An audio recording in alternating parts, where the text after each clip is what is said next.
Now, look at chapter 12. Let's look at it together. Really, really interesting. Well, turn back to chapter 11. I've got to show you something before we go to chapter 12, just to show you what's happening. If you read through Genesis, chapters 10 and 11, it's given the account of the people of Japheth and the people of Ham. Okay? And look at chapter 10, beginning with verse 21. He now begins to give his attention to the descendants of Shem. So we have that. And when we get to chapter 11, verse 10, look at that.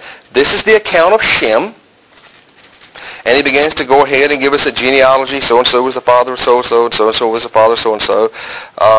And then down in verse 26, after Terah had lived 70 years, he became the father of who? Abraham, Nahor, and Haran. Verse 27, this is the account of Terah. Terah became the father of Abram, Nahor, and Haran. And Haran became the father of Lot. And on and on and on and on and on. So by the time we get to chapter 12, everything has been narrowed down, and the spotlight is upon one man. You see what's happening? Genesis 3:15. Who's coming? Who's going to be the Messiah? A human being. Well, that gives me a lot of clues. Chapter 9, he's not going to be from Japheth or Ham. He's going to be from the Shemites. Okay, that narrows it down to a third. Okay.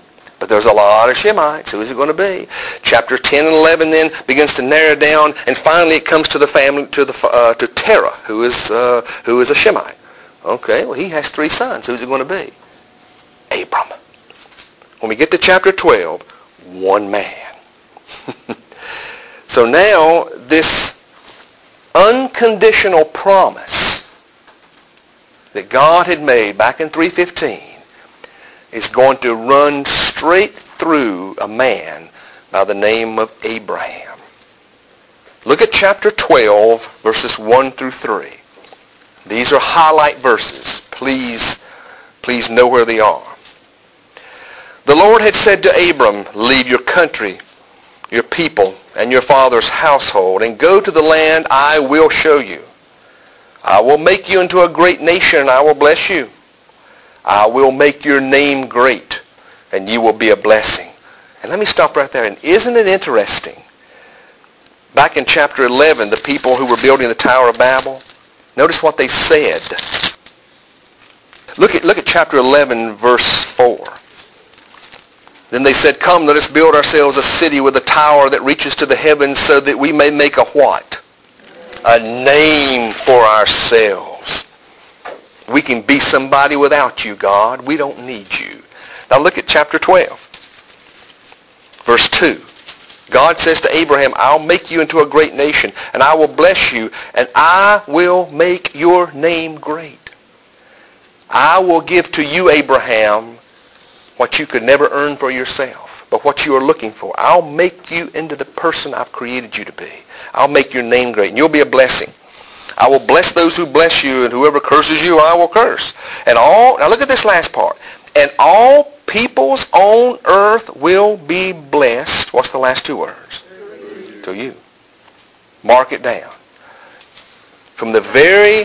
That means people who are not Jews, Gentiles also? All peoples would encompass everybody. But notice at the very get-go, God reveals his missionary plan. His missionary plan is, he started with the Semitic people. Not that he might end with the Semitic people, but that it might be a beginning as a bridge to the rest of the world. Abraham, you're going to be the bridge to the rest of the world. And I'm going to work through you so that all peoples.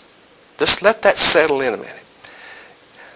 I think too often we have had the idea, and some of the Pharisees did in Jesus' time, that God came to the Jewish people because he loved them more, or they were special, or they were more holy.